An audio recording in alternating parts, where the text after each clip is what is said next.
Hi guys, it's Kid here. I've decided to do a blog or a vlog, as you are supposed to call it, just because it seems to be the best way to contact and connect with people, the modern day and all. So here we go. This is vlog one. Our first content is session maintenance. So what do I mean by session maintenance? I mean, you're coaching a session, you're running some drills. What are the go-to things that we need to make sure we do in order for this to be a successful session? And I'll be honest, it's not always the content of the drills, for real. In order for people to learn, we need to give them an environment that they can learn in. And in my personal opinion, from my experience of coaching roller derby, there are some rules that we need to follow for this to happen.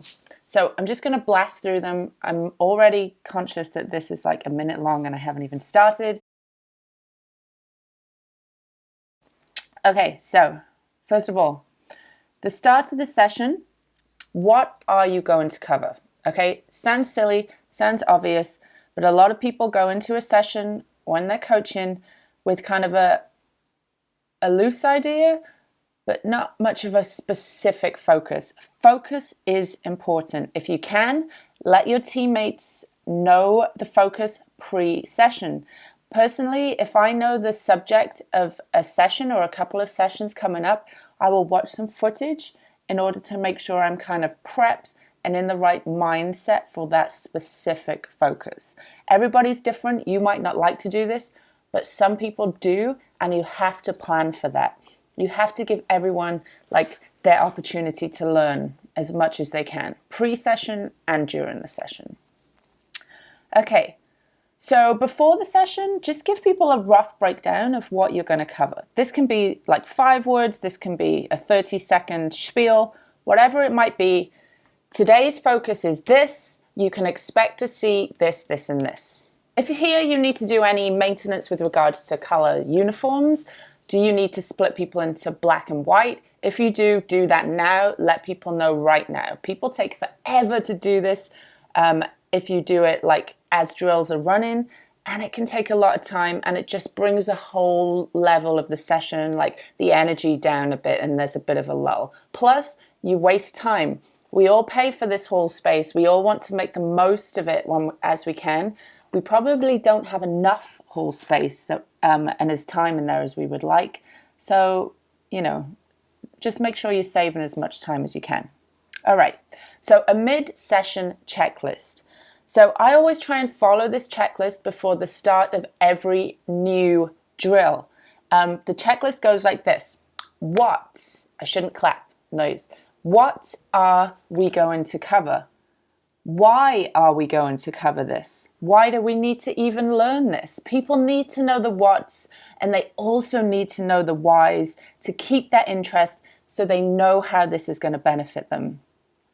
Okay, so how are we going to cover this? So this is where the drill comes into play, right? This is usually a demo or a slow walkthrough. Use skaters that you trust in these demos, maybe skaters that you've asked pre-session if they can help you out so they have an idea of what's going on.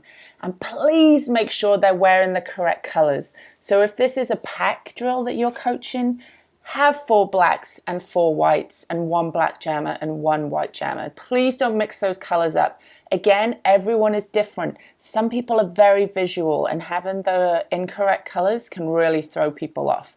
Make sure everyone can learn to the best of their ability. It's your job to make sure that you do that. Okay, so you've done the demo, and then we're going to talk about clear goals for each unique skater involved in the drill. So skater or pack of skaters, e.g., jammer, defense, offense, pivot. What are your specific goals in this drill? Is this a jammer drill? Is this a blocker drill? Should the blocker be going all out, or do they need to bring it down to allow the jammer to work on something specific? These are things you have to tell people. Otherwise, mid-drill, people can start getting frustrated with each other because they're not sure Like, should she be going that hard or should she be reining it in? Make sure everyone knows the parameters of the drill. It's really important. So then we also need to know specifics of the drill at this point before you send people out. Do not send them out to do the drill and then start laying down the rules of the drill. Do that when you're close by, when you're all together. So this will be how many skaters are involved? When should the skaters switch positions? What do the cones represent, if there are any? So distance, space involved. Do they reset at 20 feet or does this drill continue to roll around the track? Should they use straights, corners, or both? Will you tell them to switch from a straight to a corner? And if so, when? At what percentage is each skater playing? We touched on this earlier. So I always break this down as clearly as possible because the drill parameters and the just specific kind of boring parts should be the last thing on any skater's mind. Their focus should be derby. Their focus should be learning. It shouldn't be like all the stuff I've just mentioned, okay? That's what you need to provide them with. Before, again, you send them out, ask any questions. Always ask this, always. You never, ever want a confused skater taking part in a drill. It's frustrating for everybody involved and it can waste time. If one person has a question about the drill, you can usually bet that there's others thinking the same thing. So please ask any questions. Wait to beat. Send people out. Okay, after the drill, you might want to bring people in. A quick rundown of what we covered, what we've learned. Do people have anything to feed back to the group?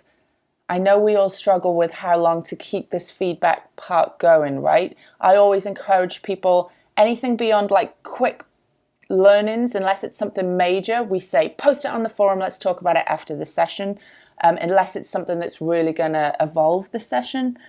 And then at the end of the session, not just the drill, a real concise, this is what we wanted to learn, this is how we did it, this is what we learned, and maybe, okay, so this is what we should look at next. Okay, so it's nice and tidied up. There's a nice, neat bow around it, and everyone leaves the session feeling fulfilled, like their time has been useful, and they have learned something. Okay, even it can be a tiny thing, it could be a huge, crazy new strategy that's blown everyone's mind. But the session parameters of the drill parameters, of a session, whether it be something simple as basic skills or a big complex strategy, the session needs to be run the same so that everybody has that chance to learn. I think that's everything. I feel like I'm talking really fast. Let me know if you have questions. Please share with your league, with your coaching team, whatever you would like to do. And I'll hopefully do more of these. If you have any subjects you'd like me to cover, let me know. I'm open to ideas. I'm kind of just winging this. Okay, cool. Bye. Bye.